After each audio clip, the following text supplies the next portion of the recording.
Hello, everyone, and welcome back into our final segment of the day here on the GSMC Fantasy Sports Podcast, brought to you, as always, by the GSMC Sports Network. And, as always, we have to conclude our Wednesday show with my weekly Shadow Report. The key wide receiver cornerback matchups that I believe will define the weekend in fantasy football. The four matchups are all kind of matchups that are defined by not just one corner in particular, I found this week, but defined by how certain cornerback groups will have to defend certain receivers. There are games this week that really can hinge upon these certain matchups, but still have room to really shock us and surprise us in certain ways. Because one player in one particular matchup can surprise us or the other can. That's what I always try to find in weekly Shadow Reports. So without further ado, let's jump right into my Week 9 version. I'll start off with an interesting one here because it's two young guys. Well, we don't know if it's always going to be these two who are facing off against each other in this one. Maybe he faces the elder statesman in this one. But two young guys who really are quote-unquote foils for each other. Quote-unquote perfect counterparts, so to speak, when I think about young players at both the wide receiver and cornerback position. In this game, I feel like will hinge on this match because the Jaguars are a team that I feel can stick around against teams that, like the Eagles, just try to outscore you in certain points. So look for Brian Thomas Jr. to have an interesting matchup against whoever he faces, Quinyon Mitchell or Darius Slay. And I feel like if he faces Mitchell, it's a very even, intriguing matchup here. Because both of them are solid in areas where they need to be. Quinyon Mitchell, in man-to-man coverage, can lock down any receiver. I feel like he has the ball skills, the hands, the traits to do it. But Brian Thomas Jr.'s verticality is perhaps the best from this wide receiver draft class. His ability to stretch the field, his ability to make contested catches down the field is what can separate him in this matchup. And also the fact that, unlocking that connection between him and Trevor Lawrence could prove to be the most integral in terms of what foundation the Jags want to set on this offense going forward. So look for this matchup, even if he's against Slay, where, Slay is more of the savvy, intelligent guy, but not necessarily someone who can match Thomas in terms of speed and agility. I feel like Brian Thomas will reveal a lot about what the future of this Jags offense looks like if they don't necessarily, win this game, even though I still think it will be close. So look for this matchup to be one that, from a fantasy perspective, can be fun to analyze because it's two young guys, and for as long as both of them are in the league, both of them want to test themselves against perhaps the guy who they best mirror. And so that's why I feel this matchup is interesting any way you slice it, because he could be facing Darius Slay on many snaps in this game. That's how good Brian Thomas is. But it depends on what matchups the Jags want to exploit and how they do it, most importantly, because they can stay in this game. It's just a matter of exploiting the matchups that best bring out Brian Thomas Jr.'s best traits.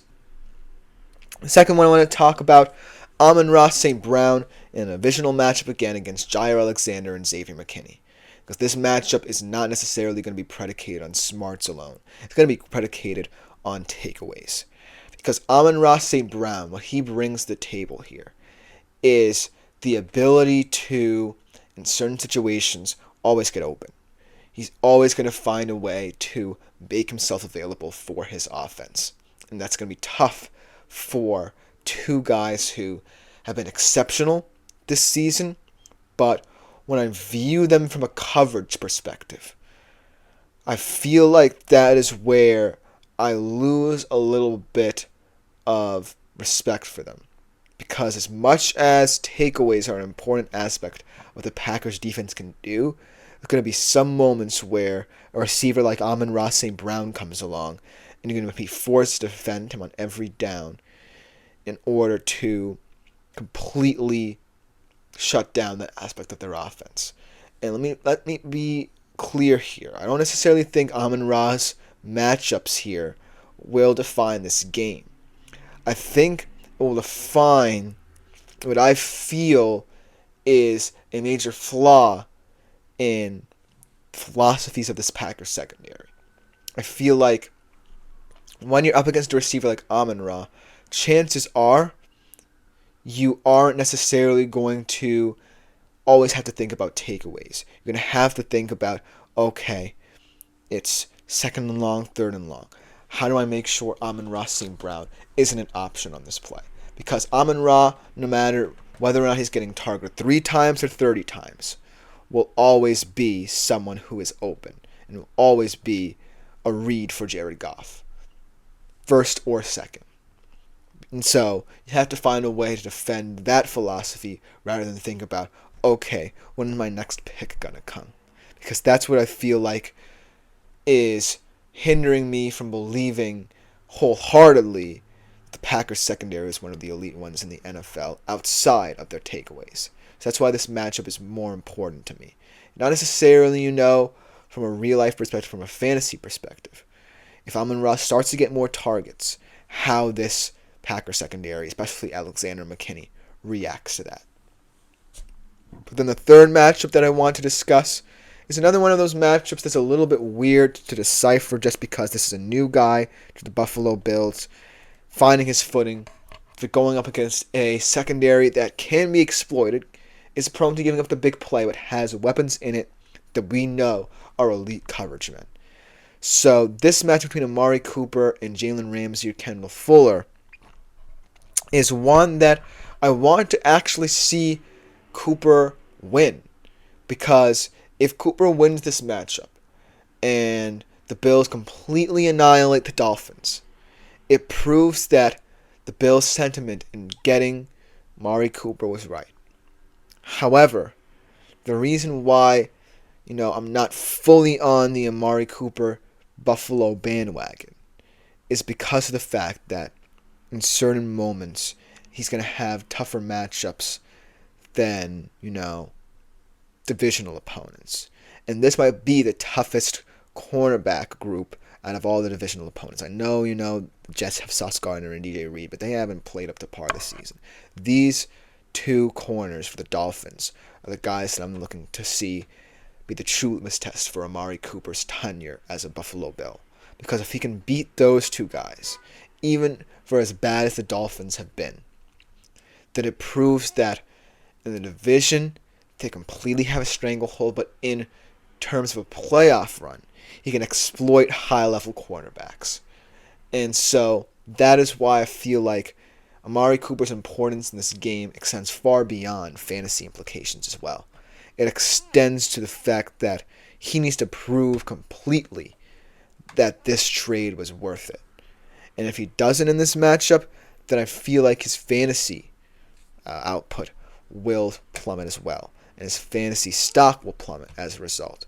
So look for this match to be very important in terms of defining who Amari Cooper will be on the stretch, not just for the Bills, not just for fantasy, but for the Super Bowl, really. Because this is a Buffalo Bills team that wants to go to the Super Bowl, but they need Amari Cooper to lead them to the promised land and actually justify this trade that they made for him. And then the last one that I want to talk about to conclude today's show is an interesting one as well, because these are, yet again, 2 very young players here that I feel like will be an underrated matchup to look at. Again, not as big a game as some others here, like, Lions, Packers, Dolphins, Bills, but still one that could be fun and frisky, much like, the Jags and Eagles. That's why I'm picking Marvin Harrison and Jalen Johnson, the last Shatter Report, to update you guys on for this week. Now, this matchup is certainly fun from an aesthetics perspective because these are two of the most electrifying young players at their respective positions in the league. Marvin Harrison, yes, he runs hot and cold, but that's the beauty of the Arizona offense because when he's on fire, and he's unstoppable in certain moments. Whereas if you look at Jalen Johnson, he's had some tough opponents. I don't necessarily know who he's faced as that corner there. I'm going to have to look up the Bears' schedule to kind of help me out here. But he has proven his worth as one of the best young corners in the league, going up against someone of his age, someone of his youth. This season, Jalen Johnson has had the pleasure of facing Calvin Ridley and DeAndre Hopkins, Nico Collins and Stephon Diggs, Michael Pittman, Josh Downs, not necessarily, the Rams, when they weren't really healthy, the Panthers, But this is this first real test, right?